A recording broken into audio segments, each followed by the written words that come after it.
IMF. IMF का मतलब क्या होता है?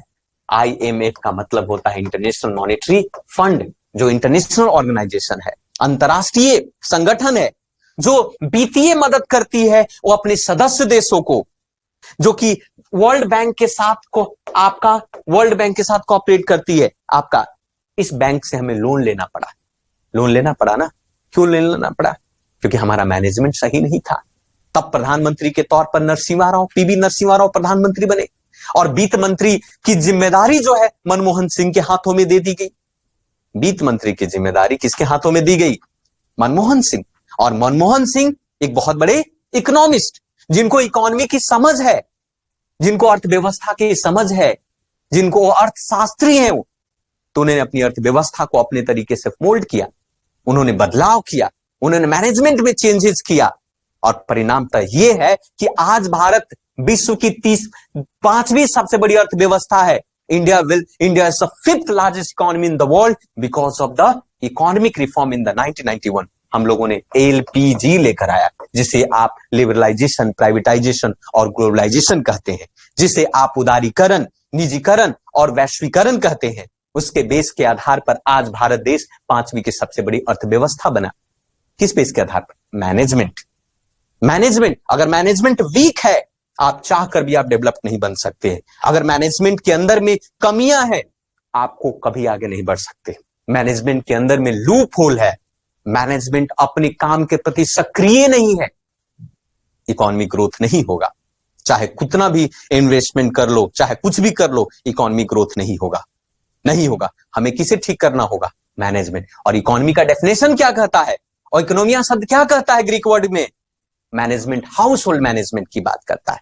तो कहीं ना कहीं वो कमी जो है, कहीं ना कहीं वो चीजें हाउस होल्ड मैनेजमेंट की बात पर अड़ा हुआ है। क्लियर है कि नहीं? आप बात को समझ रहे? वही व्यक्ति, वही प्रधानमंत्री, वही फाइनेंस मिनिस्ट्री बदला। मनमोहन सिंह सत्ता में आए, फाइनेंस मिनिस्टर बने, और मनमोहन सिंह ने एलपीजी रिफॉर्म के तहत उन्होंने भारत की अर्थव्यवस्था में चेंजेस किया, इकोनॉमिक रिफॉर्म किया, आर्थिक सुधार किया, और परिणाम तो ये हुआ कि जो पिछले पावदान पर चला गया था, जो फॉरेक्स रिजर्व खाली हो चुका था, खजाना खाली हो चुका था, आज वो 5वीं सबसे बड़ी अर्थव्यवस्था बन गया। आज वो 4थी सबसे बड़ा फॉरेक्स रिजर्व वाला। आज भारत के पास मोर देन 620 बिलियन के आसपास जो है हमारा डॉलर, 620 बिलियन के आसपास फॉरेक्स रिजर्व में, खजाने में पैसे पड़े हुए हैं। हम 6 महीना क्या साल तक हम ऑयल को हम खरीद सकते हैं, बाहर के देशों के साथ हम व्यापार कर सकते हैं, बिकॉज ऑफ मैनेजमेंट। क्लियर है हमारी बात को या नहीं? आप समझ पा रहे हैं या नहीं समझ पा रहे? Because of the management. Bihar गरीब क्यों है? Because of management. समझ ही नहीं है यहां के लोगों को, माइंडसेट ही बदतर है यहां का, बदतमीज लोग होते हैं यहां पर। अब क्या बोलूं मैं, इसको गलत है क्या? इकोनॉमी की समझ नहीं है।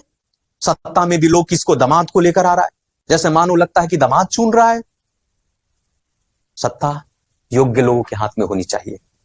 सत्ताधारी योग्य लोग के, लोभी लोग के हाथ में नहीं, योग्य लोगों के हाथ में सत्ता योग्यता के लिए होनी चाहिए। कहा गया है राजा के लिए सिंहासन नहीं होता है, सिंहासन के लिए योग्य राजा होता है।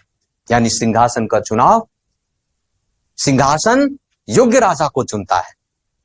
मनमोहन सिंह योग्य व्यक्ति नहीं, भारत की अर्थव्यवस्था की कायाकल्प को पलट किया ना, योग्यता के बेस के आधार पर। ऐसा नहीं कि किसी को दे दिया, 5-10 करोड़ रुपया में बेच दिया, तो आप देश बेच दिया, आप लोगों ने राज्य बेच दिया, आप लोगों ने ईमान धर्म बेच दिया। बेचा कि नहीं बेचा? चंद रुपयों के खातिर बेचो। मैं तभी कहता हूं इस राज्य के लोग योग्य नहीं है वोटिंग के लिए। मैं वोटिंग राइट्स को छीन लो जो योग्यता पूर्ण। अरे आप लोगों को तो चाहिए कि भीड़ से उठा करके कुछ ऐसे योग्य लोगों को इकट्ठा करके, और आपस में चंदा की भी जरूरत नहीं पड़ेगी, खड़ा करो और इसको जिताओ, ये हमारा रिप्रेजेंटेटिव है, और वो बेहतर काम नहीं करे तो फुटबॉल की तरह लात मार कर उसको भी निकाल दो। ऐसा ये लोग डेमोक्रेसी है, डेमोक्रेसी के लिए योग्य भारत नहीं है। India is the biggest democratic country in the world, लेकिन डेमोक्रेटिक की समझ इस देश के अंदर में नहीं है। गांधी जी ने कहा था, गांधी जी ने ये बातें कही थी आपका, भारत अभी इतना योग्यपूर्ण नहीं बना है। मैं जवाहरलाल नेहरू की बातों से आज भी सहमत नहीं हूं। जवाहरलाल नेहरू ने पहली बार सदन के अंदर में उन्होंने यूनिवर्सल सफरेज वोटिंग सिस्टम लेकर आया था, एडल्ट वोटिंग सिस्टम सफरेज लेकर आया था, कि यानी कि वोट देने का अधिकार सबको है। मैं कहता हूं कि वोट देने का अधिकार सबको नहीं होने चाहिए। जिसे वोट की समझ ना हो, अंडरस्टैंडिंग नहीं हो, अपनी पावर शक्ति की अंडरस्टैंडिंग नहीं हो, उसे वोट देने का अधिकार नहीं है, उसे रिप्रेजेंटेटिव चुनने का अधिकार नहीं है। वो अयोग्य लोगों को सत्ता में बैठाएगा, और अयोग्य लोग देश के लिए खतरनाक होते हैं, राज्य के लिए खतरनाक होते हैं, उस ह्यूमनिज्म के लिए, मानवता के लिए खतरनाक होते हैं अयोग्य लोग, है ना, क्योंकि उन्होंने अपनी योग्यता को सिद्ध नहीं किया।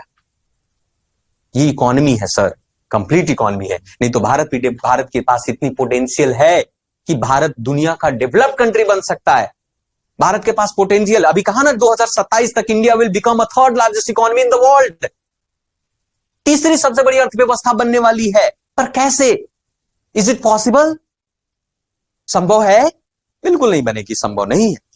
इकोनॉमी ग्रोथ पर ध्यान देना होगा, माइंडसेट चेंज करना होगा, रिफॉर्म करना होगा, मैन्युफैक्चरिंग सेक्टर पर ध्यान देना होगा, प्राइमरी सेक्टर मैन्युफैक्चरिंग सेक्टर को कोरिलेट करना होगा, बहुत सारे ऐसे काम करने होंगे, तब जाकर India will become a third largest. अब मान लिए कि बन भी जाती है थर्ड लार्जेस्ट इकोनॉमी नॉमिनल के बेस के आधार पर, तो भी भारत की जनता के बीच में जो गरीबी, बेरोजगारी, भूखमरी, जॉब क्रिएशन, वो नहीं होगा, वो खत्म नहीं होगा।